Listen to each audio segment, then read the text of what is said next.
Hello प्यारे बच्चों, आज मैं आप सभी के लिए एक कहानी लेके आया हूँ। डरपोक चूहा की कहानी। डरपोक चूहा की कहानी हिंदी कहानी है। आज मैं आप सभी को एक मज़ेदार कहानी सुनाऊंगा। तो कहानी को शुरुआत करने से पहले हम लोग इसके बारे में पूरा पढ़ते हैं। तो इसमें एक चूहा है जिसकी यहाँ पर बात की गई है। तो बहुत समय पहले की बात है। एक आदमी के घर में एक चूहा रहता था। वह औरत के द्वारा बहुत परेशान किया जाता था और धीरे धीरे डरपोक हो गया। आदमी ने अपने दोस्त से राय मांगी ताकि वह चूहे के इस दुख भरे भाग्य को बदल सके।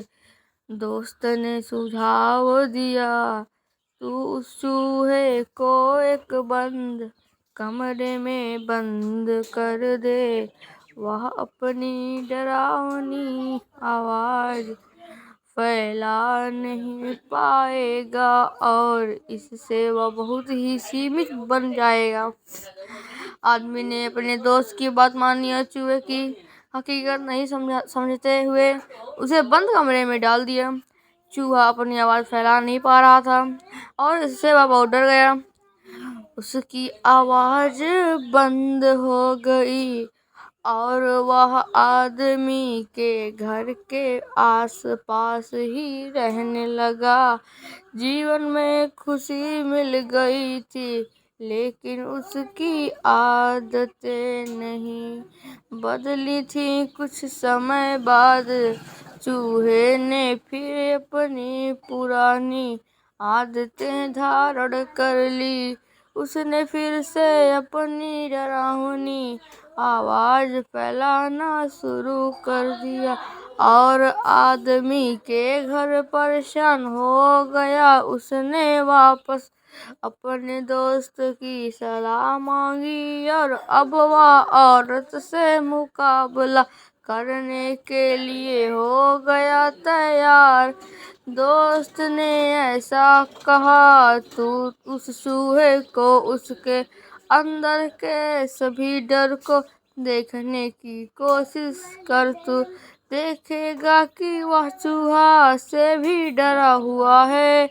आदमी ने अपने दोस्त की सलाह मानी और चूहे के पास जाकर उसकी निभाई आवाज देखने की कोशिश की तो उसने देखा कि चूहा भी बहुत डरा हुआ है और उसे भी चूहा से डर लगता है। वे दोनों एक दूसरे को देखकर अचंभित हो गए। उन्होंने समझा लिया कि डरता है वही।